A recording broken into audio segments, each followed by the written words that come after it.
Petrol ડીઝલના ભાવમાં વધારાને લઈ અને અનેક જગ્યાએ હાલ અફરાતફરીનો માહોલ સર્જાયો છે, પરંતુ આ તમામ ચર્ચાઓની વચ્ચે અનેક પેટ્રોલ પંપ પરથી વિડીયો પણ અનેક વાયરલ થઈ રહ્યા છે અને આવા જ વાયરલ વિડીયોને લઈને આજે ચર્ચા કરીશું. નમસ્કાર, હું છું ઉજ્જવલ અને આપ જોઈ રહ્યા છો નિર્ભય ન્યૂઝ. સૌથી પહેલાં તો જો વાત કરવામાં આવે તો છેલ્લા 5 દિવસમાં હવે બીજી વાર પેટ્રોલ ડીઝલના ભાવમાં ગુજરાતમાં વધારો થયો છે અને વડોદરામાં 90 પૈસાનો વધારો કરવામાં આવ્યો છે અને હવે પેટ્રોલ ડીઝલના ભાવને લઈને ચિંતાઓ લોકોની વધી ગઈ છે. ખાસ કરી અને ખેડૂતોની ચિંતામાં પણ ભારે વધારો થયો છે. પરંતુ આ તમામ ચર્ચાઓની વચ્ચે હવે પેટ્રોલ પંપ પર શું બબાલો થઈ રહી છે અને ખાસ કરીને પેટ્રોલ પંપના સંચાલકો ખેડૂતોને જે ડીઝલ લેવા માટે જાય છે તો એવું કહી રહ્યા છે કે તમારે સાથે ઓઇલ ખરીદવું પડશે. એની સાથે સાથે ઓનલાઈન પેમેન્ટને લઈને પણ અનેક ચર્ચાઓ થઈ રહી છે અને આ તમામ ચર્ચાઓની વચ્ચે હવે શું વિડીયો વાયરલ થયો છે એના ઉપર સૌપ્રથમ નજર કરી લઈએ. મારી ગાડી લાઈનમાં લાગી ત્યારે તમે બંધ કર્યું છે, બરોબર? પણ મારી ગાડી 1 કલાકથી ત્યાં ઉભો છું અને તમે અહીંયા આવીને મારી ગાડીમાં જ તમે એવું કરો છો અને તમે ચરબીથી ના વાત કરો. હા, નહીં એટલે મેં એમાં જ કીધું મારી ગાડી લાગી ત્યારે તમે મને ના પાડી છે.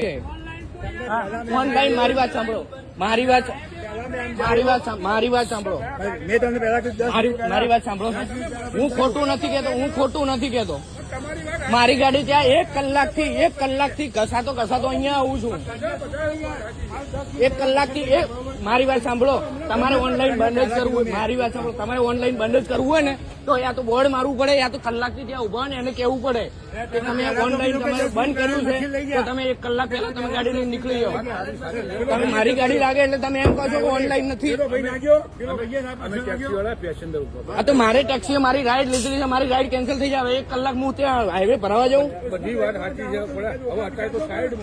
આટલી લાઈન લાગેલી છે ત્યાં 10 ગાડીઓ ભરાઈ છે. 10 ગાડીઓ પહેલા તમારે જાણ કરવી પડે સાહેબ. હું તમને સાહેબ કરું છું, તમે મને ઇજ્જતથી વાત નથી કરતા. મેનેજર હોય ને તો મેનેજર તમે પંપના છો સાહેબ. અરે ભાઈ, મશીન લઈ ગયા કોઈ બી મારે ટ્રાન્સફર કરાવીને કરી આપવું પડે. હું તમારો કસ્ટમર છું. હા, વાત ક્યાંથી સમજુ પણ કલાકથી ત્યાં લાઈનમાં ઉભો છું ને. ત્યાંથી મારી વાત સાંભળો, હું કલાકથી ત્યાં ઘસેડા કરતો અહીંયા આવ્યો છું ખરા તાપનો. મારી ગાડી લાઈનમાં લાગી ત્યારે તમે બંધ કર્યું છે, બરોબર? પણ મારી ગાડી 1 કલાકથી ત્યાં ઉભો છું અને તમે અહીંયા આવીને મારી ગાડીમાં જ તમે એવું કરો છો અને તમે ચરબીથી ના વાત કરો. હા, નહીં એટલે મેં એમાં જ કીધું મારી ગાડી લાગી ત્યારે તમે મને ના પાડી છે. ઓનલાઈન મારી વાત સાંભળો, મારી વાત સાંભળો. હું ખોટું નથી કેતો. મારી ગાડી ત્યાં 1 કલાકથી ઘસાતો અહીંયા આવું છું. 1 કલાકથી મારી વાત સાંભળો. તમારે ઓનલાઈન બંધ જ કરવું હોય, મારી વાત સાંભળો, તમારે ઓનલાઈન બંધ જ કરવું હોય ને તો યા તો બોર્ડ મારવું પડે યા તો કલાકથી ત્યાં ઉભા ને એને કેવું પડે કે તમે ઓનલાઈન તમારે બંધ કર્યું છે તો તમે 1 કલાક પહેલા તમે ગાડી લઈને નીકળી જાઓ. તમે મારી ગાડી લાગે એટલે તમે એમ કહો છો કે ઓનલાઈન નથી. હા, તો મારે ટેક્સીએ મારી રાઈડ લીધેલી છે, મારી રાઈડ કેન્સલ થઈ જાય. 1 કલાક હું ત્યાં હાઈવે ભરવા જાઉં. આટલી લાઈન લાગેલી છે ત્યાં 10 ગાડીઓ ભરાઈ છે. 10 ગાડીઓ પહેલા તમારે જાણ કરવી પડે સાહેબ. હું તમને સાહેબ કરું છું, તમે મને ઇજ્જતથી વાત નથી કરતા. મેનેજર હોય ને તો મેનેજર તમે પંપના છો સાહેબ. અરે ભાઈ, મશીન લઈ ગયા કોઈ બી મારે ટ્રાન્સફર કરાવીને કરી આપવું પડે. હું તમારો કસ્ટમર છું. હા, વાત ક્યાંથી સમજુ પણ કલાકથી ત્યાં લાઈનમાં ઉભો છું ને. ત્યાંથી મારી વાત સાંભળો, હું કલાકથી ત્યાં ઘસેડા કરતો અહીંયા આવ્યો છું ખરા તાપનો.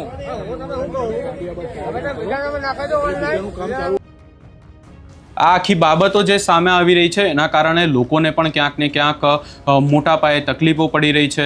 લોકો દ્વારા અનેક બાબતને લઈને સવાલો પણ ઊભા કરવામાં આવી રહ્યા છે અને ખાસ કરી અને હવે એ જોવાનું રહેશે કે આ જે સતત વધારો પેટ્રોલ ડીઝલના ભાવમાં થઈ રહ્યો છે એને લઈને લોકોને કોઈ રાહત મળે છે કે નહીં, પાછો કોઈ ઘટાડો થશે કે નહીં.